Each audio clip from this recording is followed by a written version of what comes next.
Shalom saudara-saudara dikasihi Tuhan Yesus Kristus. Berjumpa kembali di dalam program Bible Study CK7. Malam hari ini kita akan melanjutkan pembelajaran kita. Bagaimana disebutkan di dalam Kejadian pasal 26 bahwa Ishak itu akan mengungsi ke wilayah Filistin. Mengapa sampai Ishak yang saat itu tinggal di Kanaan harus mengungsi di negeri orang Filistin? Kita akan pelajari pada hari ini. Namun sebelumnya mari kita minta tuntunan Roh Kudus. Kita minta Tuhan mengurapi kita. Supaya apa yang kita baca, kita renungkan. Bukannya sekedar sebagai kalimat-kalimat yang mati. Tapi menjadi rema. Sehingga hidup kita semakin menyerupai Kristus. Hidup kita semakin berkenan kepada Tuhan. Mari ambil waktu sejenak untuk merenungkan kebaikan-kebaikan Tuhan. Kita sembah Dia, kita agungkan Dia, kita muliakan Dia. Syukur padamu ya Bapa,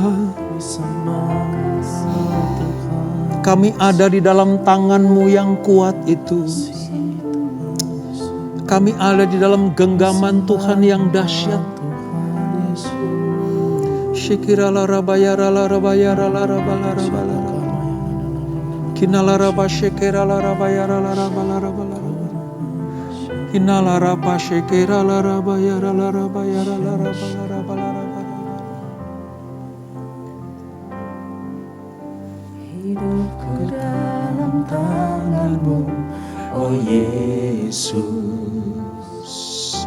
Setiap langkah Kau tetapkan bagiku.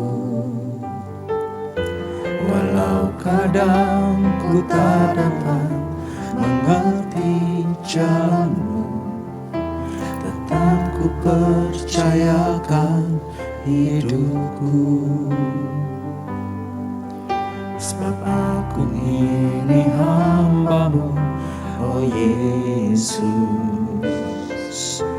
Jadilah padaku seturut firman-Mu. Engkau Tuhan yang selalu menggenapi janji-Mu. Rancangan-Mu terbaik bagiku. Yesus, ku percaya.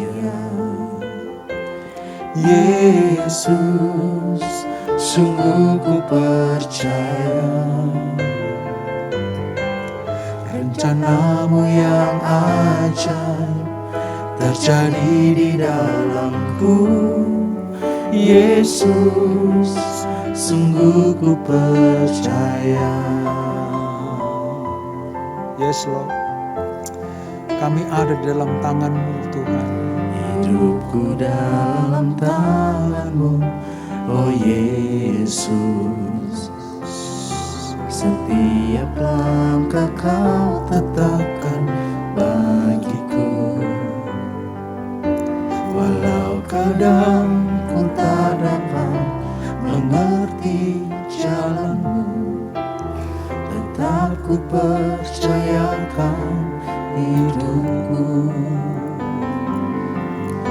Sebab aku ini hamba-Mu, oh Yesus. Jadilah padaku seturut firman-Mu. Engkau Tuhan yang selalu menggenapi janji-Mu. Rancangan-Mu terbaik bagiku. Yesus, ku percaya. Yesus, sungguh ku percaya. Rencana-Mu yang ajaib terjadi di dalamku. Yesus, sungguh ku percaya. Yesus, ku percaya. Yesus, sungguh ku percaya. Rencanamu yang ajaib terjadi di dalamku. Yesus, sungguh ku percaya. Yesus, Ya Tuhan, ku percaya. aku percaya sungguh kepadamu. Yesus, sungguh ku percaya. Amin. Rencanamu yang ajaib terjadi di dalamku. Yesus, sungguh ku percaya. Rencanamu yang ajaib terjadi di dalamku. Yesus, sungguh ku percaya. Rencanamu yang ajaib terjadi di dalamku. Yesus, sungguh ku percaya.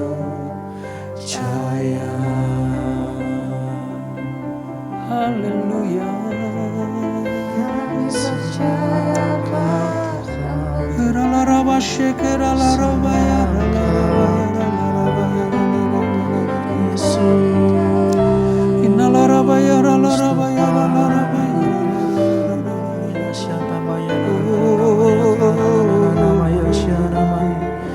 Kami sembah Engkau, Kami percaya hanya padamu Tuhan, Engkau yang memiliki hidup kami.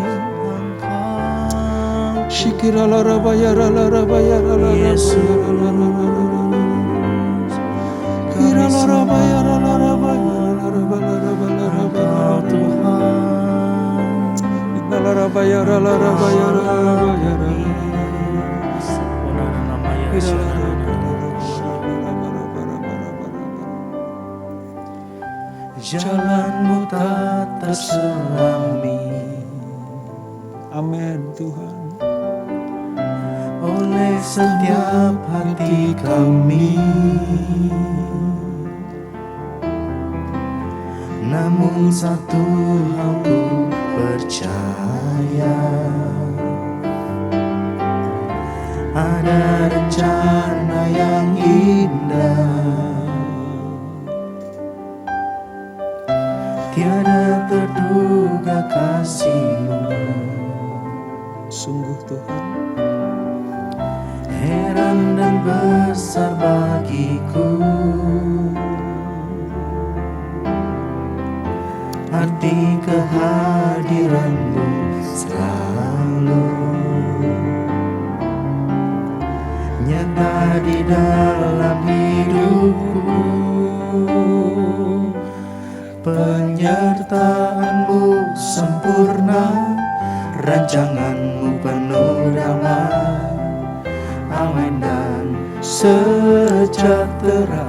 Walau di tengah badai, ingin ku selalu bersama, rasakan keindahan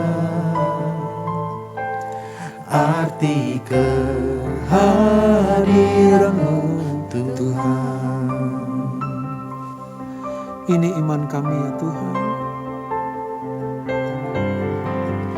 Jalan-Mu tak terselami oleh setiap hati kami.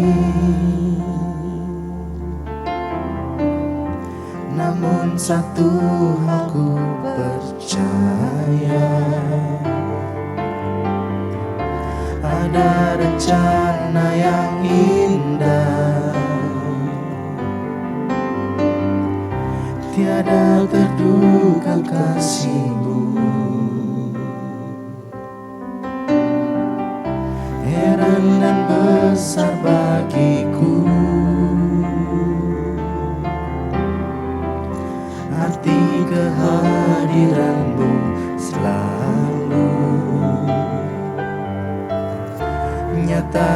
dalam hidupku. Penyertaan-Mu sempurna, rancangan-Mu penuh damai, aman dan sejahtera walau di tengah badai. Ingin ku selalu bersama, rasakan keindahan arti kehadiran-Mu Tuhan. Penyertaan-Mu sempurna, rancangan-Mu penuh damai, aman dan sejahtera walau di tengah badai. Ingin ku selalu bersama, rasakan keindahan arti kehadiran-Mu Tuhan. Sungguh sempurna Tuhan, Penyertaan-Mu sempurna, rancangan-Mu penuh damai, aman dan sejahtera walau di tengah badai. Ingin ku selalu bersama, rasakan keindahan arti kehadiran-Mu Tuhan. Penyertaan-Mu sempurna, rancangan-Mu penuh damai, aman dan sejahtera walau di tengah badai. Ingin ku selalu bersama, rasakan keindahan arti kehadiran-Mu Tuhan. Arti kehadiran-Mu Tuhan. Arti kehadiran-Mu Tuhan. itu yang kami perlukan Tuhan. Penyertaan-Mu yang sempurna itu. Ini yang kami rindu-rindukan. Tuntunan dan lawatan-Mu. Kami mau merasakan kemuliaan yang Kau sediakan. Terima kasih Yesus. Terima kasih Tuhan.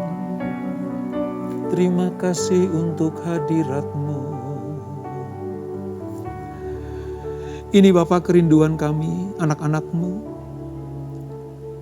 Di tengah ketidakpastian dunia ini. Di tengah setiap masalah dan himpitan kehidupan. Kami mau penyertaan-Mu Tuhan. Kami mau hadirat-Mu. Kami mau tuntunan Tuhan. Sebab itulah kekuatan kami.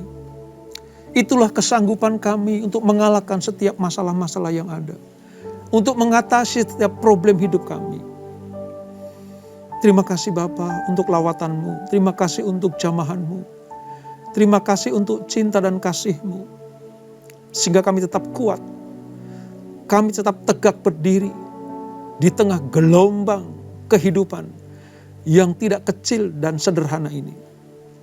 Kami percaya bersama dengan Engkau kami cakap menanggung segala sesuatu. Urapi kami Tuhan untuk mengerti akan firman-Mu yang sebentar kami akan renungkan. Kami akan pelajari. Biarlah ini bukan hanya menjadi tulisan-tulisan mati, tapi menjadi rema dalam hidup kami. Roh Kudus jamah kami. Roh Kudus urapi kami. Di dalam nama Yesus. Mari yang siap belajar firman Tuhan. Sama-sama kita katakan. Amin. Kita akan membuka Alkitab kita di dalam Kitab Kejadian pasal yang ke-26 saudara. Di Alkitab buku saya halaman 25. Kita akan belajar tentang kondisi Ishak ketika mengalami kelaparan di tanah Kanaan, dia harus mengungsi ke Filistin. Kita akan membaca di ayat pertama sampai dengan ayat yang ke-6 terlebih dahulu. Kejadian 26 ayat 1 sampai 6. Demikian firman Tuhan. Ishak di negeri orang Filistin. Maka timbullah kelaparan di negeri itu.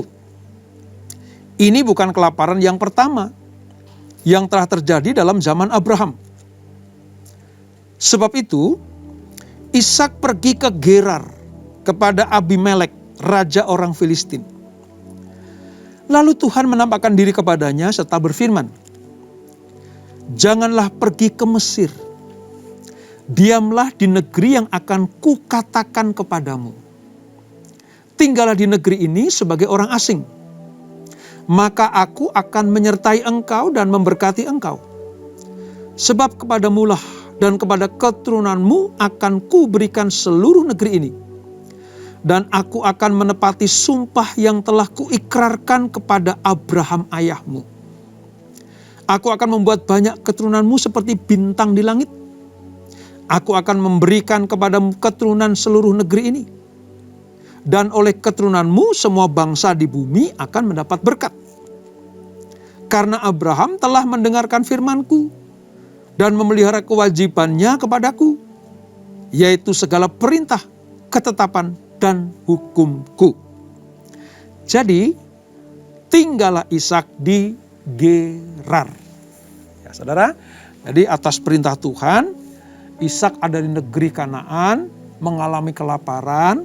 Ishak tidak diizinkan Tuhan ke Mesir, tapi ke wilayah Filistin, tepatnya di wilayah Gerar. Nah, mari kita pelajari saudara. Ya, Ishak pergi kepada Abimelek. Itu pemimpin di Gerar saudara. Tadi saya katakan karena Kanaan ada bencana kelaparan. Untuk sementara, untuk seketika waktu lamanya, Ishak pergi tinggal di wilayah orang Filistin. Nah, yang menjadi raja di Filistin adalah Abimelek. Ini bukan Abimelek yang hidup pada zaman Abraham, ya, berbeda. Jadi ada Abimelek zamannya Abraham, ini Abimelek ini zamannya Ishak.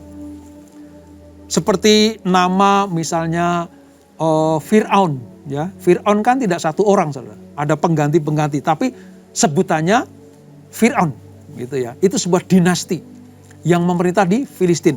Seperti Fir'aun memerintah di Mesir, dinasti Fir'aun di Mesir, demikianlah dinasti, ya, Abimelek memerintah di Filistin. Nah, Gerar itu sebuah pemukiman kecil. Letaknya di pinggir jalan raya menuju ke Mesir. Kira-kira 11 mil di sebelah tenggara Gaza, yang kita kenal sebagai jalur Gaza itu, ya. Itu wilayah Gerar. Nah, ketika Ishak mendapatkan perintah Tuhan untuk pergi ke wilayah Filistin, Tuhan tidak serta-merta hanya memberikan perintah saja. Tapi Tuhan juga berjanji untuk menyertainya. Maka di ayat yang ketiga dan 4 tadi, ya, Tuhan berjanji untuk menyertai. Sampai-sampai dia harus menampakkan diri kepada Ishak. Dan menyalurkan kepadanya janji-janji yang diberikan kepada Abraham pada waktu itu.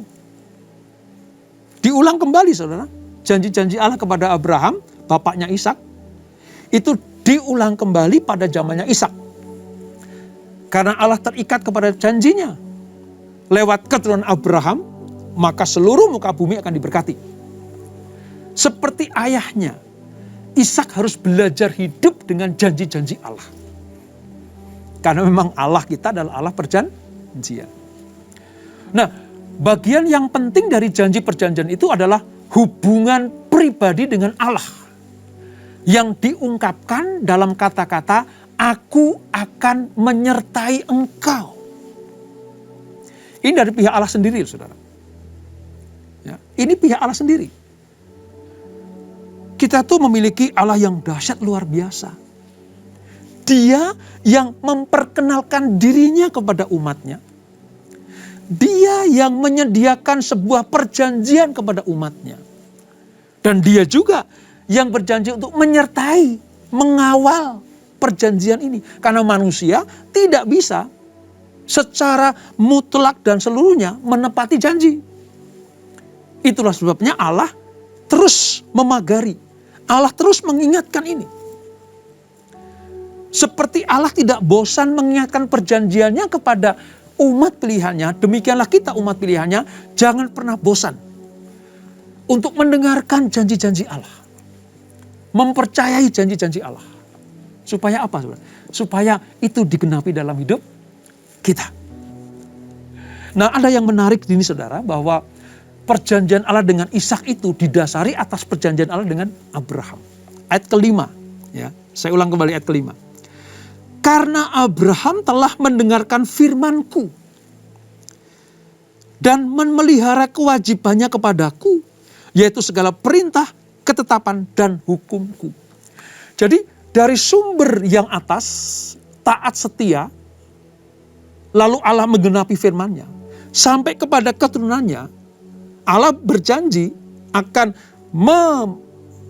memenuhi janjinya itu. Tapi Tuhan minta begini, "Hei Ishak, seperti Abraham mendengarkan firman-Ku, demikianlah aku mau kamu juga mendengarkan firman-Ku." Nah, firman Allah itu bentuknya progresif, saudara. Dulu kepada Abraham, sekarang kepada Ishak, nanti kepada Yakub. Dan kalau saudara tahu, sampai dengan kita sekarang ini, Tuhan tetap minta hal yang sama. Siapapun saudara yang hadir pada saat ini, yang join dengan Bible Study ini, saya mau katakan, kalau engkau melakukan seperti apa yang Abraham lakukan, melakukan seperti apa yang Ishak lakukan dan Yakub lakukan, yaitu pegang janji Allah dan mempercayainya, maka Allah akan menggenapinya dalam hidup saudara dan saya. Itu kabar baiknya, saudara. Jadi tetap setialah. Ya. Ishak dan semua orang percaya harus berusaha menyamai iman dan ketaatan Abraham.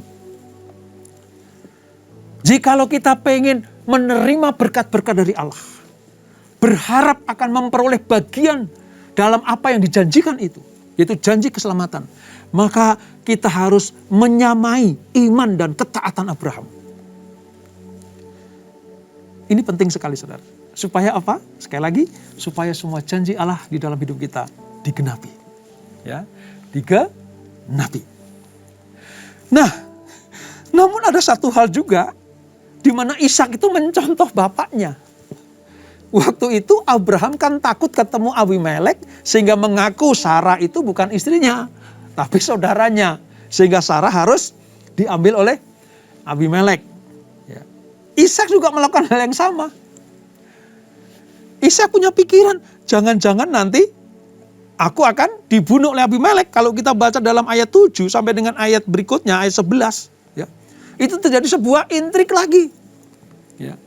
Ada saat di mana Ishak menunjukkan ketiadaan iman. Ketika ia merasa tidak yakin bahwa Allah dapat menyelamatkan dirinya dari tangan Abimelek, raja orang Filistin itu.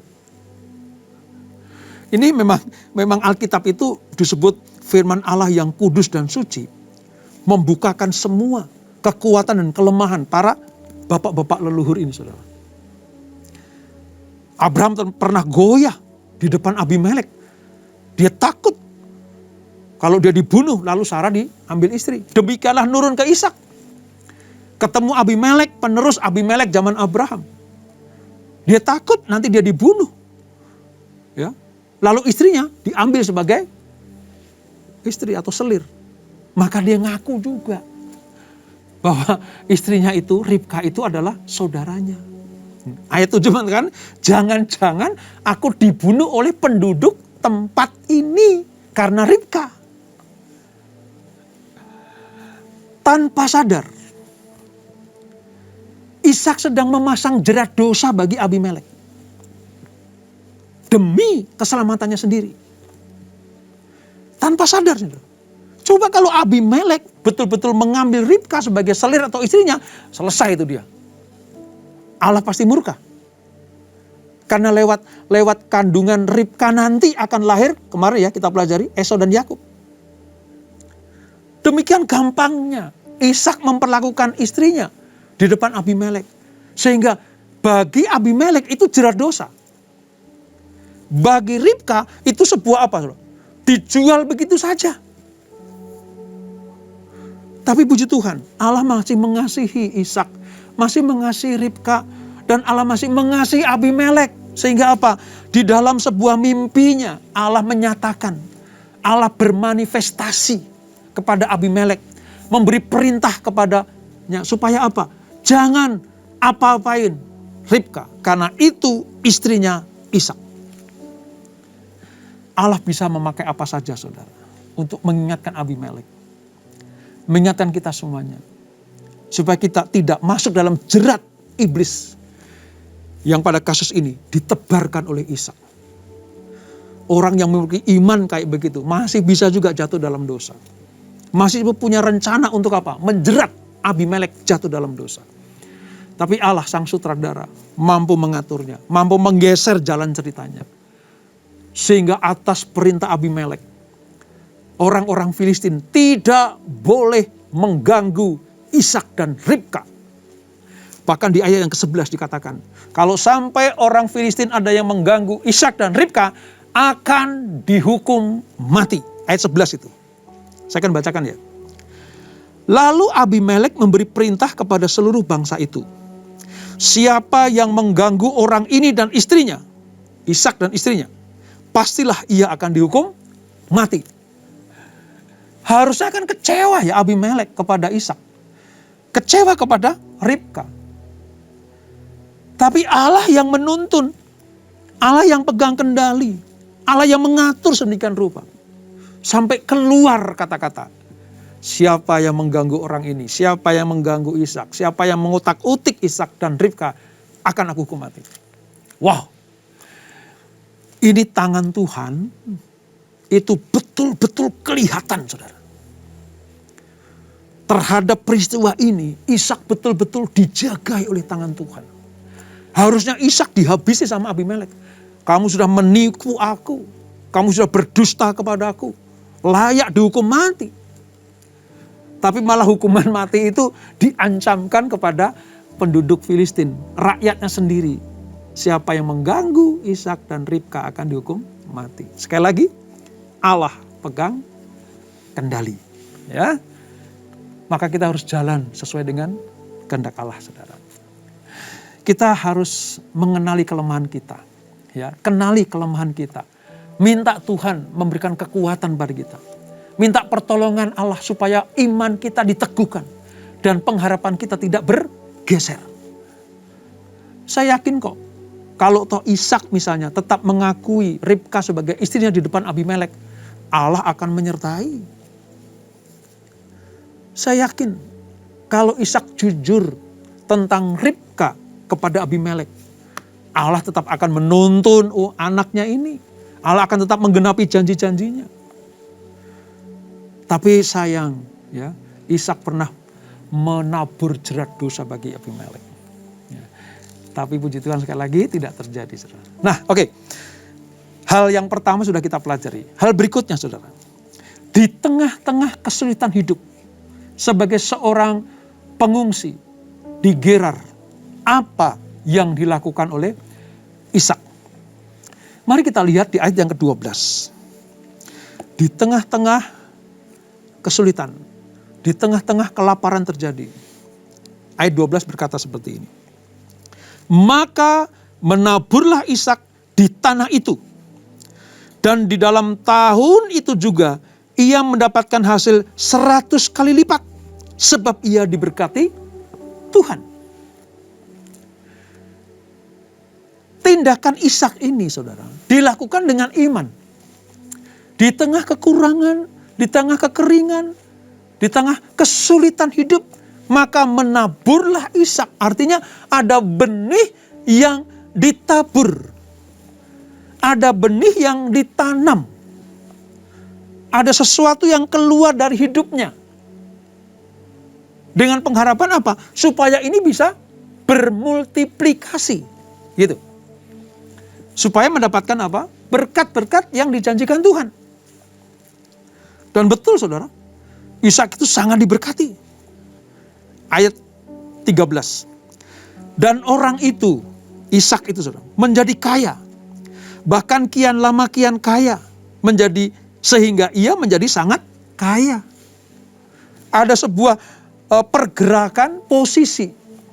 Dari kaya, makin lama makin kaya, dan menjadi sangat kaya. Kalau Alkitab menyatakan sangat kaya, itu betul-betul kaya saudara. Bukan kaya bohongan, ya. Bukan cuma pamer-pameran saja di medsos. Tapi betul-betul Alkitab menyatakan ini orang kaya betul. Kenapa? Karena dia menabur. Saya sering katakan ya saudara, di dalam setiap berkat Allah yang kita terima, itu ada 2 jenis. 1 roti, 1 benih. Kalau saudara misalnya mendapatkan penghasilan, ya katakanlah 10 juta per bulan. Di dalam 10 juta itu ada unsur roti dan ada unsur benih.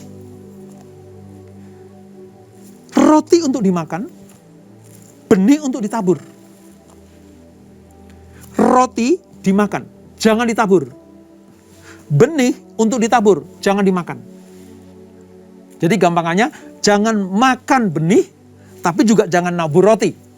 Sebab Allah sudah kasih porsinya itu. Nah, Ishak melakukan hal seperti ini. Setiap dia mendapatkan berkat Allah, dia tahu mana yang harus dimakan, mana yang harus ditabur. Dan akibatnya apa? Ayat 13 tadi ya. Dia menjadi makin lama makin kaya, menjadi sangat kaya, dan dia menjadi orang yang paling kaya. Nah, dalam perjanjian lama saudara, kekayaan itu kadang-kadang diberikan sebagai upah kesetiaan. Perjanjian lama ya. Kekayaan itu diberikan sebagai upah kesetiaan. Tapi agak berbeda dengan perjanjian baru saudara. Kalau perjanjian baru itu kadang sebaliknya. Kekayaan itu pada umumnya dipandang sebagai sesuatu yang mungkin ya, menghalangi hidup rohani dan penyerahan kepada Allah. Kenapa ini saya sampaikan? Supaya kita diingatkan.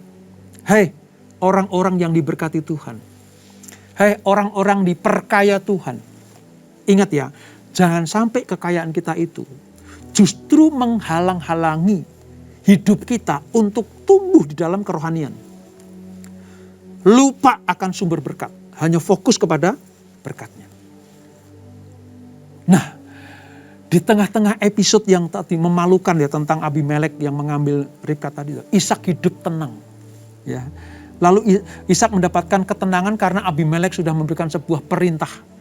Tinggallah tenang di tempat ini. Kalau ada orang yang mengganggu kamu akan hukum mati. Maka Ishak tenang lalu bisa menabur. Dia menjadi petani yang mendatangkan kemakmuran. Dan menjadikannya sasaran iri hati bagi orang Filistin. Jadi semakin Ishak diberkati, orang Gerar, orang Filistin itu iri kepadanya. Saudara. Itu udah hukum alam itu. Ya, kalau ada orang yang berhasil, ada orang diberkati itu kadang ada aja orang yang iri. Saudara. Termasuk Ishak ini. Ishak itu dikelilingi oleh orang-orang Gerar yang iri karena diberkati. Nah, mari kita lihat seperti apa irinya orang Gerar kepada Ishak. Yang pertama, saudara, kita baca kalau di dalam pasal 26 ini, ayat 15 sampai 33, itu intinya begini. Ishak itu menggali sumur. Ingat ya, air itu sangat berarti di Kanaan, saudara. Di wilayah Mesopotamia, wilayah Timur Tengah sana sekarang ini, itu air itu sangat berharga. Oleh sebab itu, hal pertama yang dilakukan selain dia menabur, dia harus menggali sumur. Nah, Ishak mulai dari awal lagi. Dia menemukan bahwa penduduk Gerar telah menutup semua sumur yang pernah digali oleh Abraham, bapaknya. Bapak Ishak itu. Ya. Ketika sumber air itu menjadi berkat bagi Abraham pada zamannya, Abraham sudah meninggalkan wilayah situ, wilayah Filistin, mereka tutup sumurnya. Nah, ketika Ishak ke situ, digali kembali. Ishak menyuruh para pembantunya membuka kembali sumur-sumur itu. Ya. Dan menggali pada sumur-sumur yang baru. Jadi selain menabur, dia juga menggali sumurnya supaya sumber kehidupan. Nah, mari kita lihat saudara. Di dalam ayat 19 sampai 22. Ya, saya bacakan ya 19 ayat 22. Ini penting saudara. Tentang sumur ini, prinsip tentang sumur. Ayat 19 sampai 22. Kata Yakub kepada ayahnya. Pasal 26 ya, Ayat 19 sampai 22. Ketika hamba-hamba Ishak menggali di lembah itu, mereka mendapati di situ mata air yang berbual-bual airnya. 20. Lalu bertengkarlah para gembala Gerar dengan para gembala Ishak. Kata mereka, air ini kepunyaan kami. Jadi ketika dia menggali sumur, tiba-tiba orang Gerar mendatangi. Karena apa? Dilihat airnya membual-bual, penuh, banyak keluar. Wah, ini janji berkat luar biasa. Orang Gerar menyampaikan, itu air kami. Gitu. Terjadilah situ sedikit pertikaian mulut, saudara. Ada percecokan mulut. Gak sampai berantem sih, tapi percecokan mulut. Maka Ishak menamai tempat itu sebagai Esek. Sumur Esek. Karena pertengkaran mulut bersama dengan orang Gerar. Orang-orang Ishak bertengkar dengan orang-orang Gerar. Yang mengklaim, padahal yang gali adalah orang-orang Ishak, tetapi diklaim milik orang Gerar. Maka terjadi pertengkaran. Tempat itu disebut sebagai sumur Esek. Apa yang terjadi? Ishak keluar dari situ. Ingat ya, Ishak ini adalah memiliki hati yang lembut sebenarnya. Hati yang lembut. Dia tidak seperti kakaknya, ya, Ismail, yang memiliki karakter seperti keledai liar. Wah, kalau Ismail yang ada di sumur Esek itu udah pasti terjadi bantai-bantaian. Tapi Ishak enggak, lebih baik udahlah. Tuhan berjanji kok kemanapun aku pergi akan memberkati. Jadi dia keluar dari Esek, menggali lagi sumur. Hal yang sama terjadi, sumurnya membual-bual lagi. Orang Gerar merangsek ke situ, mengakui lagi, itu sumur kami juga. Sehingga apa? Terjadi permusuhan antara anak orang-orang Ishak dan orang-orang Gerar. Maka sumur itu dinamai dengan sumur Sitna. Sitna artinya permusuhan.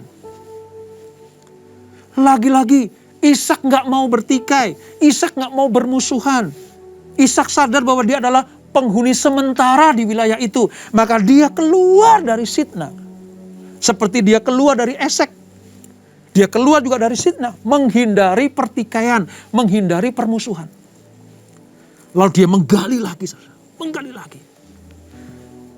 Sumur yang ketiga disebut sebagai sumur Rehobot. Kalau saudara dengar kata Rehobot, itu adalah sumur ketiga yang digali oleh Ishak. Ya. Sebab ketika sumur ketiga ini digali, saudara, tempat-tempat yang luas, kata Rehobot itu artinya tempat-tempat yang diperluas. Ya. Agak adem, ya, nggak ada permasalahan gitu ya. Udah ya, di Esek kita sudah nggak pikirin lagi, udah jangan dipikirin lagi deh, kata Ishak. Di Sitna udah jangan dimasukin hati, udah biar orang Gerar ambil, biar. Sekarang kita dapat sumur yang luas, sumur yang besar namanya Rehobot. Allah nggak cukup di situ, saudara. Kepada orang yang cinta damai, kepada orang yang tidak mencari permusuhan, kepada orang yang selalu melakukan shalom kepada siapa saja, walaupun diperlakukan tidak adil, seperti di Esek dan Sitna, Allah tidak hanya memberikan sumur Rehobot kepada Ishak. Dia gali lagi di wilayah mana? Sheba namanya. Sheba. Ya. Sheba ini adalah nanti keluar kata Beersheba. Berbeda dengan Betsheba ya. Kalau Betsheba itu istri Uria. Tapi kalau Beersheba itu sumur atau perigi. Beersheba artinya perigi sumpah. Karena apa? Ishak mau melakukan apa yang difirmankan Tuhan. Kalau sumur di Esek engkau tidak menikmati, keluar dari situ. Jangan ada pertikaian. Tuhan berikan sumur di Sitna. Sumur di Sitna terjadi permusuhan, tinggalkan situ. Aku akan berikan sumur Rehobot kepadamu. Rehobot gak cukup, karena aku akan memberkati engkau berlimpah-limpah. Tuhan berikan sumur Sheba. Ishak tidak pernah mau bertengkar, saudara. terhadap berkat jasmani, kita tidak perlu sampai bertengkar. Kalau engkau berusaha, ada orang yang mengganggu, ada orang yang udah, serahkan pada Tuhan. Selama engkau mendapatkan janji dari Tuhan akan menyertai, jangan takut. Esek dan Sitna kita kehilangan. Tuhan sediakan Rehobot dan Sheba atau Beersheba. Allah tidak kurang cara untuk memulihkan anak-anaknya. Untuk mengganti apa yang terhilang dari anak-anaknya. Hanya Tuhan minta apa? Menabur dan menggalilah. Berusaha. Kata menabur dan menggali itu artinya berusaha. Berkat tidak serta-merta turun dari langit. Allah mau supaya anak-anaknya juga berusaha. Ya menabur, ya menggali. Maka berkat Allah dicurahkan dalam kehidupan kita semuanya. Saudara, orang yang lebih suka kedamaian, ketenangan, itu akan menerima kemenangan dari Tuhan. Cara-cara menghadapi masalah yang menimbulkan potensi pertikaian dan permusuhan. Pilihlah pada posisi tenang dan damai, saudara. Mungkin ya, tentang warisan keluarga. Saudara diperlakukan tidak adil. Wah, yang itu ya mungkin yang sulung atau yang laki-laki. Wah, mengklaim ini punyaku, ini punyaku. Sudahlah saudara, tidak usah bertengkar. Allah selalu berjanji. Kalau engkau kehilangan Esek dan Sitna, aku akan berikan Rehobot dan Sheba. Hari ini pelajarannya luar biasa saudara. Jangan menimbulkan pertengkaran. Sudah, serahkan pada Tuhan saja. Sering saya katakan kalau ada orang-orang yang konseling datang, ya Pak, kami diperlakukan tidak adil, Pak, kami dicurangi, Pak, kami sepertinya dibuat menderita oleh orang itu padahal saya nggak salah. Saya katakan, serahkan pada Tuhan. Serahkan pada Tuhan. Karena Allah tidak pernah kurang cara untuk mengembalikan apa yang pernah terlepas dari tangan kita. Ketenangan, kedamaian, kebaikan selalu menemukan jalan untuk kembali kepada orang-orang yang hidup dalam perkenanan Tuhan. Nah saudara, ketika Ishak ada di Beersheba itu, Allah itu berfirman, ayat 24, sebagai ayat terakhir ya, ayat 24. Demikian firman Tuhan. Lalu pada malam itu, Tuhan menampakkan diri kepadanya serta berfirman, Akulah Allah ayahmu Abraham. Janganlah takut, sebab aku menyertai engkau. Aku akan memberkati engkau dan membuat banyak keturunanmu karena Abraham hambaku itu. Saudara lihat itu. Yang dipegang oleh Ishak bukan hanya sumur yang membual-bual itu. Bukan hanya sumur yang mengalirkan berkat itu. Yang dipegang Ishak lebih pada janji-janji Allah. Sumur bisa digali di mana-mana. Tapi janji Allah sekali untuk kita. Sekali untuk Ishak. Sekali untuk Abraham. Dan itu akan terus berlangsung dan berlaku buat kita semuanya. Sumur bisa digali di mana-mana saudara. Tapi pastikan janji Allah ada dalam hidup kita. Maka entah di Esek, di Sitna, Rehobot maupun di Sheba. Semua yang kita gali akan mengeluarkan air yang berbual-bual. Kepada orang yang taat setia, hidup dalam ketenangan hati, ketenangan jiwa, hidup dalam perdamaian, ya, akan mendapatkan upah dari Tuhan. Apa itu? Berkat yang membual-bual, berkat yang berlimpah-limpah. Seperti Ishak, ya, makin kaya dan menjadi sangat kaya karena dia memiliki hati yang ikhlas, tulus atas apa yang terjadi dalam hidupnya. Kita tundukkan kepala. Bapa di surga, terima kasih untuk hari ini. Kami belajar dari karakter Ishak. Walaupun banyak hal yang kadang dilakukan Ishak tidak sesuai dengan kehendak-Mu, seperti mengakui Ribka di hadapan Abimelek, tapi sesungguhnya Allah sudah berjanji akan memberkati Ishak. Dan ketika Ishak pegang janji itu, dia menabur dan menggali. Semuanya mendatangkan berkat. Oleh sebab itu Tuhan, kami ingat sekarang, kalau kami dapat berkat dari Tuhan, di dalam berkat itu ada dua unsur. roti dan benih. Roti untuk kami makan, itulah kebutuhan kami sehari-hari. Benih kami tabur, itu adalah persembahan-persembahan kami. Itu adalah aksi-aksi sosial kami. Jangan makan benih, tapi juga jangan menabur roti. Makanlah roti dan taburlah benih. Benih memiliki kemampuan untuk memultiplikasikan dirinya. Dan apa yang kami tabur akan menghasilkan, akan kami tuai. Tuaian selalu lebih banyak daripada taburan. Ajar kami Tuhan untuk melakukan seperti yang Ishak lakukan. Supaya kami disebut orang-orang yang berbahagia. Berkati anak-anak-Mu. Berkati kami semuanya. Lewat firman pada hari ini, kami sadar sekarang. Kami mau tetap tinggal di dalam perjanjian Allah. Hidup di dalam perjanjian Tuhan. Dan bagian Tuhan adalah menggenapi janji-janjinya. Berkati anak-anak-Mu. Berkati ekonomi keluarga anak-anak-Mu. Berkati kedamaian keluarga anak-anak-Mu. Berkati kesehatan kami semuanya. Berkati pelayanan kami. Kami percaya Tuhan akan membawa kami kepada kemuliaan demi kemuliaan. Terima kasih Bapa. Dan sebelum kami berpisah, kami siapkan hati kami terima berkat yang daripada-Mu. Kekasih-kekasih Kristus, arahkan hatimu kepada Tuhan. Terimalah berkat kasih anugerah dari Allah Bapa yang berlimpah-limpah. Di dalam anaknya yang tunggal Tuhan Yesus Kristus. Dan persekutuan yang manis dalam Roh Kudus menyertai kita semuanya. Mulai saat ini sampai Maranatha. Tuhan Yesus datang kedua kali menjemput kita semuanya. Bertemu di awan-awan yang bermai. Menikmati kemuliaan. Kekal sampai selama-lamanya. Yang diberkati sama-sama kita katakan. Amin. Tuhan Yesus memberkati kita semuanya.